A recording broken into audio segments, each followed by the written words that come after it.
Welcome to the show, guys. We've got a boring one here for you. I got Jimmy here, and we're hopefully we don't fall asleep for this one. Hopefully, you guys can stay awake at the wheel. And I encourage you, pull over for this episode. Pull over to the side of the road when you're listening. We are talking about boring players, players to avoid, players we're not drafting. I know I'm not drafting. Jim may draft him. He follows the herd a little bit with Tim the Bald Guy. Those guys sometimes tend to stray towards the herd. Jim, these are boring players. Even you are not interested in some of these players, and they're Conchivas players too. Yeah, these are the kind of guys that when you're on the draft board, you're in a live draft, they're sitting there on the board. And they're not necessarily bad players, but Right. they're players that you have zero excitement about. These are just guys who're just like, nah. You know, Yeah. you're not excited to draft them. You're not excited to have them on your team, but they'd be okay, I guess. I mean, that's kind of how I'm thinking about it on this list. So I want to make this show super interactive. So smash it, tap it, slap it, hit the thumbs up. I want you guys to interact with this episode. So drop a comment below. Let me know. Are you guys drafting these guys, or are they players to avoid? Are you not drafting these players? Let me know, because again, in 16 rounds, I omit all these guys. Literally, in the 16-round draft, so you can get all the optimal players, omitting guys like this that have had, years to wow us, we're not wowed, or just plain suck, or just boring. Like, you just don't want to draft them. So grab 16 rounds below, use code SMASH to save. I've linked it below, and make it interactive. Drop a comment below, guys. Let us know what you guys think. But I'm ready to dive into this, man. I really am. I want to talk about these sucky players. I really do. So players, let's start with the first guy here that has no business being drafted. Absolutely ludicrous. Like zero. Brian Robinson Jr. is the first guy here, Jim, sitting as RB 31, Washington. I mean, years to wow us. I mean, it's only been a couple years, but years to wow us, we're not wowed. I'm not drafting him. Just a boring guy. well, I mean, I don't think he's necessarily boring, but look at his situation, man. I mean, first of all, they added Austin Eckler into that backfield, and then they drafted Jaden Daniels, a rushing quarterback. Yep. There's no value for this guy. Eckler's going to take all the passing down work, and Daniels is going to take all the goal line work. That's going to leave table scraps for Brian Robinson. I don't see any value or any path to fantasy relevance right now with that backfield. So Boring. yeah, I would not be excited at all to draft him this year, even though I think he's a good player. He looked good last year, Yeah. given that he got shot in the leg Yeah. and had a slow start. But I think he's a good player, but not a good situation for him by far. But I look at it, I just take a look at certain players, and in 16 rounds, I omit guys that are just not exciting and boring. And I look at them, and like, you got guys like Jonathan Brooks, who's going to be the RB1. They've got Chuba Hubbard, who's also a boring crap player. So you've got Jonathan Brooks there, you got Trey Benson, who's got Connor, who's also a boring crap player. I won 1,000 yard rushing season for Connor. I think all these years was a backup for years. He's going into his 9th season or something crazy. Benson, I can get, who's going to be the RB1. 10 picks after him amongst running backs. Never mind 10 picks, multiple rounds after. It's just a boring guy. I'm no interest. There's zero upside for me here. And then bringing in Eckler there, who thinks he's like really, really good and should be slated as the one. Just very, very, very boring. Just do not draft Brian Robinson Jr. I don't see any upside, especially for the reasons Jim stated as well. All right, let's keep going here. Again, drop it below, guys, in the comments. Let me know in the comments. Let us know. Make it super interactive. Next guy here is Dallas Goedert, which is crazy. This guy isn't even on my radar. Like, who does he even play for? I don't even care about this guy. He plays for the Eagles, I know. But like, zero desire. He's like the 5th receiving option on this offense, and he's sitting as tight end 11. Zero upside. He would never be caught anywhere near my 16-round draft solution. What do you think of Dallas Goedert here, Jim? I mean, talk about boring, and he's pretty much a top 10 tight end. Are you Ben Sinnott? There's a sleeper for you. We'll finish ahead of Dallas Goedert. He's coming off 20 picks ahead of him, after him, or something crazy like that. Where is he? Anyway, what do you think of Dallas Goedert? Yeah, Dallas Goedert is actually what I've been looking at because I'm in a best ball draft right now. It's a slow draft, and I took Hurts as my quarterback, and I'm like, I'd like to have him stacked with somebody. So I'm like, I could stack it with Goddard. Well, now I'm to round 7, and he's sitting there. It's a tight end premium league, right? And I just can't pull the trigger, man. I can't pull the trigger on Goddard just because he just is so underwhelming. I mean, I think he's gotten 3 touchdowns in each of the past 2 seasons. That's pretty terrible. His volume last year. Hold on, I just had him here. Where is he? 83 83 targets. targets. That's less than Tyler Conklin. I mean, I don't know. I don't know why anybody would be interested in this. Maybe if he falls to my eighth round pick, I'll look at it again. But I'm just absolutely not excited. On the 16 rounds plus app, the guy's got a red stop sign around his Cuddy score. Just Yeah. like talk about boring. He's what I call it the tight ends. There's a ton of them. 50, 500, 5 guys. 50 catches, 500 yards, 5 touchdowns. That's what they're going to get on stats. And that makes them completely worthless for fantasy football, except for the weeks where they score the touchdown. Completely worthless. And so, I'm yawning on this one, man. I mean, yeah, just yeah. there's no desire. And the fact that like Sanat is sitting as tight end 24, way more upside. It could be a major safety blanket, major upside with Jaden Daniels, who I'm not even sold on the receiving core, man. Are we really sold on Terry McLaurin, who's also been kind of boring? I mean, there is some upside now that Daniels is there. He's done really well in college with him and with his receivers and that, but that's why I love Sanat. Goddard, just boring. Just don't draft. Just don't draft. Just do not do it. Yeah, I think he's going to be completely fantasy irrelevant. Next guy here, I got to talk about him. I know you're not as, hating on him as I am, but he's absolute trash player, sucks, garbage, is Curtis Samuel. I mean, just trash. He's had 0 1,000-yard receiving seasons. Just sucks. Like trash player. Now he's on the Bills. And I love this argument. Like when I tell people I love Keon Coleman and he's going to be the one and he's young, he's dynamic, literally looks like Michael Jordan on the field when you watch his highlights.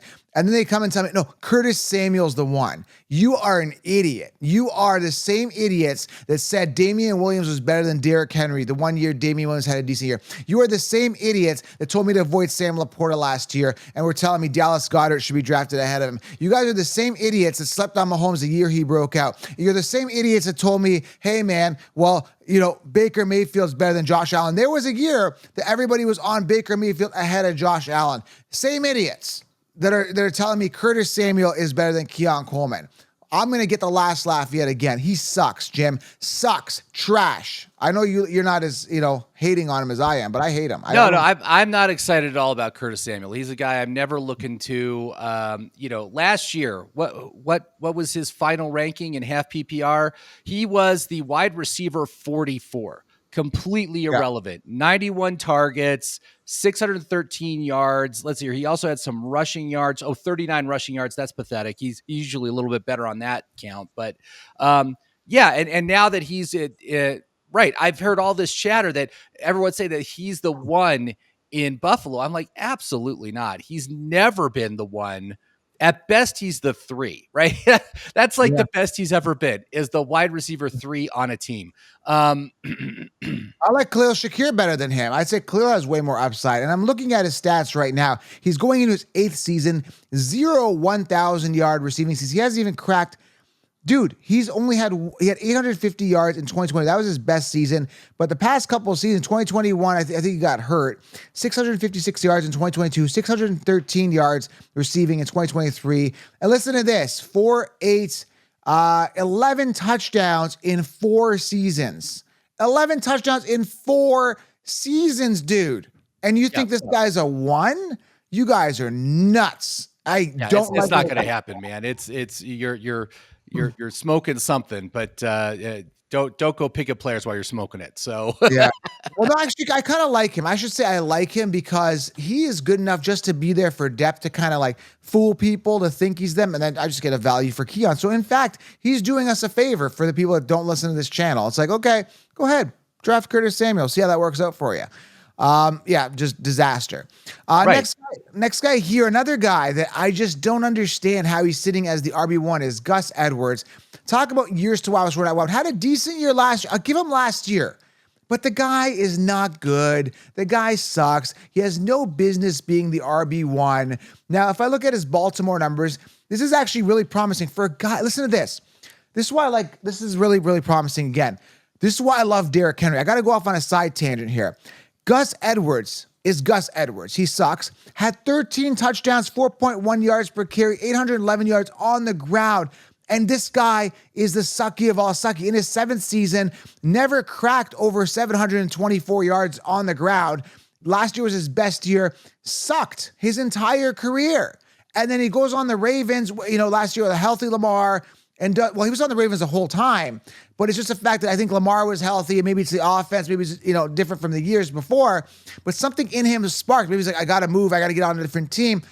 But it was promising that he did well last year with pretty much the current offense now, and it looks well for Henry. What do you think of Gus Edwards, man? I don't know. Years to wow us, we're not wowed though.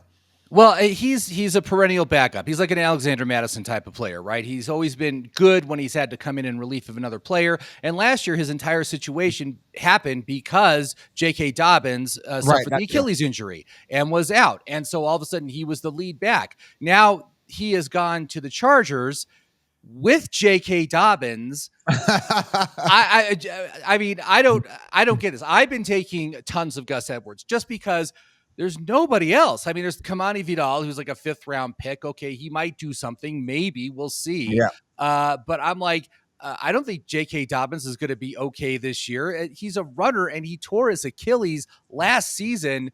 We've seen what happens to runners.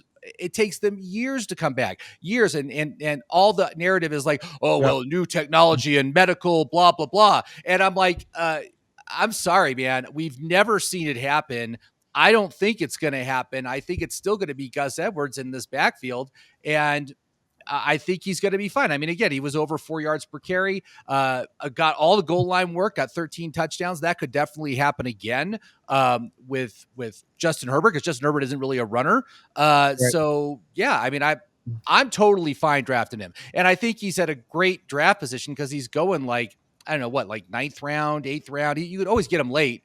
So he's not even that risky of a player. So I'm in. I'm excited. I am not bored by Gus Edwards. I'm excited about his opportunity. I'm bored of him. RB 38, but Gus Edwards, I didn't realize he played this much of an impact on my fantasy football drafting decisions, because I'm really attracted to Derrick Henry, because if Gus Edwards could thrive in that offense last year, Derrick Henry is going to destroy it this year, have a record year. That's my first thought. And another thing, I'm really turned on to Ladd McConkey now with Gus Edwards there, because he can't catch the ball. Like, he's not a receiving type back. So it's like, okay, Ladd McConkey, more checkdowns. He's going to be a PPR monster. So I think that's what they're doing. They're like, okay, we're good with Gus Edwards to kind of pound the ball through. We have enough guys that can work the ball down the field. We got Ladd McConkey for the short passes as well as, and the thing is, Ladd could do it all. So I'm super excited about Ladd McConkey, and Gus Edwards is one of the reasons that I am. So yes, Gus Edwards, you are really, really helping me this year with my decisions. You're doing a lot for me. So there you go. Maybe not as boring as we thought. So, yeah, and you know what? You get both Ladd McConkey and Gus Edwards on your team as middle round picks. I think that's a great pair to have off of the Chargers this year. I think they're going to do really good. But yeah, I don't consider Gus Edwards boring. I think he's in a great situation this year. So, yeah. For the record, I will not have any Gus bust on my on my teams at all. No, you're not worthy, brother. You're not worthy to be on my roster. I got tons of him. I love him. He's not boring. All right, we need to have the conversation with the next guy here, Najee Harris. I mean, talk about boring. The guy's like 3.9 yards per carry on his career. The guy looks like he runs into piles all the time. Very, very boring player. I've owned him a couple years, and he's very disappointing, very depressing, very lackluster. Obviously, a big part of that is Warren now, who's kind of caught their attention. That's why you're getting Najee for a discount, sitting at like RB 25. So again, it's just like very boring. Jalen Warren's actually sitting as RB 24 at 1 point PPR on the rankings. Dude, I don't know. Najee, we need to have this conversation. Are you in on him at the discount? I mean, he's got to play for his life. I mean, he's got to do something. He was coming on a little bit at the end of last season, running a little bit harder, but are we sold on Najee Harris? I don't know. This is one of those on the fence picks. Is just a guy. He's just been incredibly underwhelming every single season he's been in the league. He started out, rookie year was probably his best year, but we have seen his passing volume decline every year he's been in the league. We've seen him just continue to struggle to even make 4 yards per carry on his rushes. He's made his money with the volume. Like last year, 255 rush attempts. And he's been able to eke out a decent return. Like last year, he was the RB 21. So, I believe that's a little bit underperforming where he was drafted. So he's a disappointment. And now he's going as the RB25, as you said. So he's getting a little bit of a discount this year. But I continue to think that Jaylen Warren is going to become the one on this league. Najee, they did not add, they refused his 5th-year option on his contract. So this is his final year in Pittsburgh. I don't think they are going to re-sign him. So he's kind of on a do or die year, but I just think Jaylen Warren has all the upside. Jaylen Warren's taken all the passing volume in that backfield. And last year, Warren had 150 carries. I think we're going to see that grow this year because Warren gets 5.3 yards per carry versus Najee, who last year got 4.1. I mean, you want the most dynamic player on the field when you're playing these games. You know, one would hope that Arthur Smith is going to realize this and put the best player out there. I don't have a lot of confidence in that either. But yeah, I'm just not excited about Najee Harris. I just can't get excited about him. I don't know if I've taken him in any drafts so far this season. Very, very boring for sure. For sure. I'm not drafting him. I've got no stock in him. Couple more here, guys. Again, make sure you guys grab the 16-round draft solution. I've linked it below. Smash it, tap it, slap it, hit the thumbs up, and grab 60 rounds. Use code SMASH to save. I've linked it below. Let's get to the next guy here. You kind of brought this guy up to me before the show.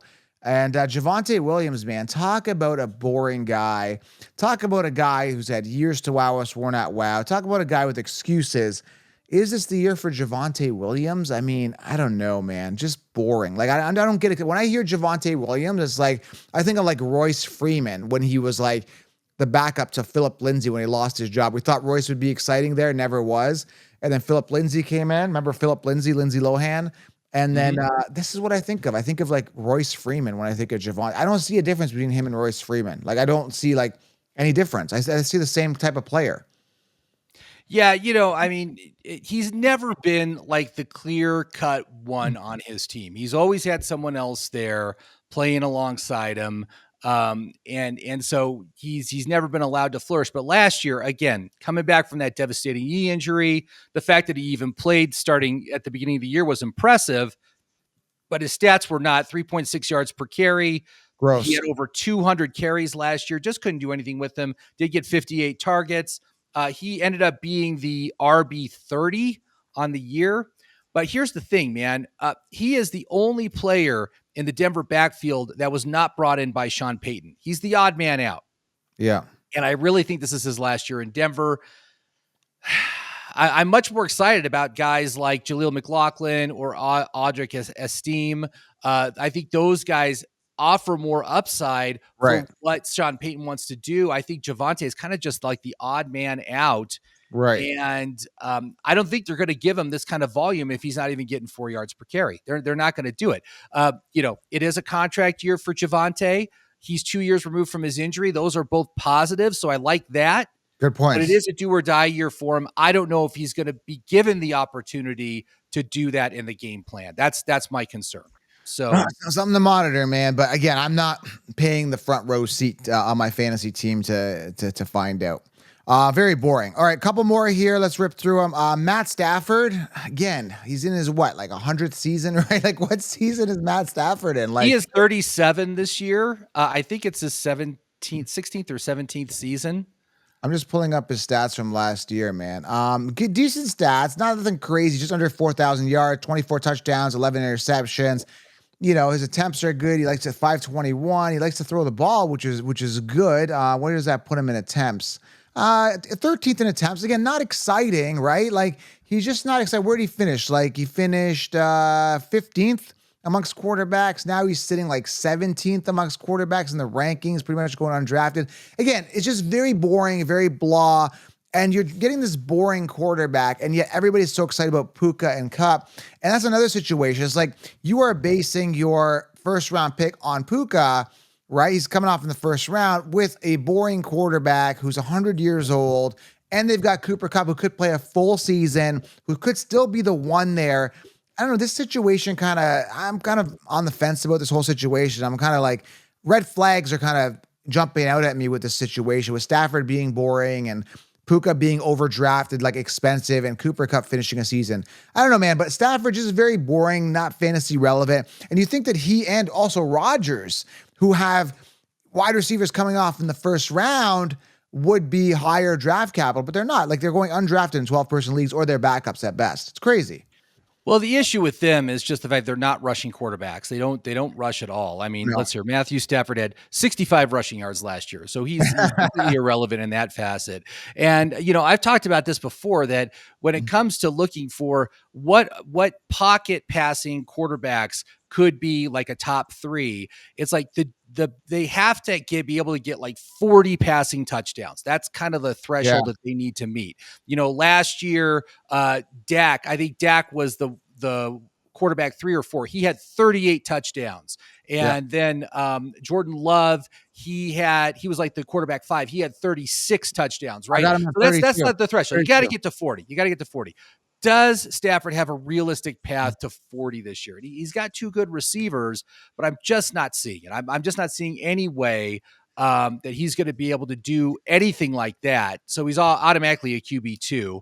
And even so, the risk of him just becoming a game manager this year, because he's hit that age cliff for Yeah. quarterbacks. We saw it happen with like Ben Roethlisberger and Peyton Manning. Where in their once they got past age 36, they couldn't do it. They couldn't chuck that ball down the field anymore. They couldn't deliver it on time. Their body just wouldn't let them anymore. And then they just became boring game managers and just terrible for fantasy. So I don't like Stafford at all. I don't think I have any shares of him unless maybe he fell to like a quarterback 3 in one of my best ball leagues. Just, That's the only way I could see me taking him. just to get our stats right, he's 36, born February 7th, 1988. 36. He's in his 16th season, just to get this right. And on Jordan Love, he actually ended up having 30. I know you made some really good Well, points. we had 32 passing touchdowns, but then 4 rushing touchdowns. Oh, okay. We Cool. got 36. Dak Prescott, I think he got 36 passing touchdowns and 2 rushing touchdowns. All So right. I didn't know you were 38. including.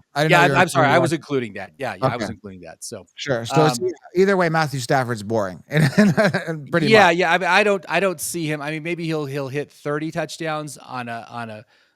If everything goes right, he'll hit 30, and that's going to make him a low end QB1. So I'm just not interested. Again, it's boring. It's very boring what Matthew Stafford is going to offer you this year for fantasy. So. Okay, last guy here. I know how much you love to hate him. Jerry Jeudy. Talk about years to wow us. We're not. Well, I'm not going to say anything. I'll let Jim unleash his displeasure with Jerry Jeudy over the past. This guy was a highly touted guy too. Like coming out of college, like. I don't know, man. I think he's kind of out of excuses at this point. Wouldn't you say? He was a first round draft pick. He was like drafted like 14th overall. I mean, in 2020. In 2020. Yeah, 2020. He's had 4 years. I mean, again, talk about a years to wow us, we're not wowed kind of player. Jerry Jeudy fits the bill. Last year, wide receiver 50. Wide receiver 50 with Russell Wilson, who's not a bad quarterback, who actually had a good year in Denver last year. He was the quarterback 14 on the season, and he didn't play the final 3 games because he got benched, but he was good. I mean, he got like 24 passing touchdowns. Jerry Jeudy got 87 targets, 54 catches, 758 yards, and Perfect. 2 touchdowns. I think that was maybe his best year. I don't know. I mean, this dude has never done a damn thing. And then the fact that he went to Cleveland. Cleveland is beautiful, man. If you want to grift anybody in the NFL, grift Cleveland, because they'll pay you whatever. They paid him so much money. I can't figure out why. I don't know what they're thinking. They did the same thing with, with Watson. quarterback. Yeah, with Watson. Oh man, I just don't know. I know you were kind of excited about him. I'm just like, I am so out on Jerry Jeudy. I don't even want him in the league anymore. I don't even want him in the NFL anymore. I wouldn't Go to say the CFL, go to the UFL, get out of the NFL, Jeudy. You suck. You're I like wouldn't garbage. say excited. Hold on a sec. I wouldn't say excited, but he is literally sitting as wide receiver 56. So I'm sitting there in like round 10, 11, 12, wherever I was sitting. I can't remember. I'm like, dude, this guy there's a chance that he could be the one on his team. And I'm like, why not? Like, why not? Why not? And I was just like, that's what I was thinking. But no, he's boring. He's very, very boring. Yeah, and I also know you traded him away on the dynasty league, so Yes, you're yes. like you didn't want to deal with him either. So, So maybe, um, just maybe, I led people to believe I liked him, so I could, get rid of him. But either way, I didn't even need him for that trade. I just got rid of Brees with Judy, and right. I ended up getting Tajay Spears and Keon Coleman. So we'll see how that plays out. That could be the biggest mistake or the best decision of my entire life, one or the other. So it's gonna be interesting. So yeah, I like to take risks, and I also ended up just yesterday trading my Drake London for his Lad McConkey. So you can see how much I believe in the youth, but the correct youth, not just any youth. You know? Right, right. Yeah, I think you are. I mean, again, you have loaded up your team. Your team is extremely young, a lot of rookies. You better hope they pay off. Yeah, That's I'm all I having, gotta I'm say, having, man. I'm having, You I've been better having. hope they do what you think they're gonna do, because if they don't, you are gonna be saddled with a team that is gonna be hard. It's gonna be really hard to move up from where you're at right now. So Well, Jim, after that big trade where I traded Brees Hall and Judy for Tajay Spears and Keon Coleman, we'll see how that plays out. But ever since then, I've been having trouble walking because I guess my balls are so big, taking chances. So it's been a struggle the past couple of days. But we're gonna find out, see how it goes this year. So yeah, I went really young in this dynasty league, but that's what it's all about, man. It's the youth, and wait till you see my it is sleep. the youth. You've got a much younger team than I do. So And then well, my bench full of sleepers. And if you want all the sleepers and breakouts and all the optimal players and optimal roster, man, grab 16 rounds right now. All right. So yeah, man, I'm excited about the season. Not so much about these players. There's some boring players for you. And that's pretty much it, Jim. Hope everyone has a good day. Do you want to say anything to anybody who's driving right now, commuting to their job? Just let them know. Let them know the fantasy's around the corner. Make them feel good before their workday if they're driving. yeah, man, we're right in the thick Yeah. of it. I mean, there's mandatory mini camps right now. Training camp opens next month. It's July, guys. That's when training camp opens. We're on the cusp, man. We're on the cusp. It's good. It's going to be a great year. It's going to be a lot of fun, and I'm glad to be here helping you guys out. I want to win some championships this year for everybody. It's going to be a lot of fun. So, guys, smash it, tap it, slap it. We'll talk soon, guys. Have yourself a great day. We are out. Take care.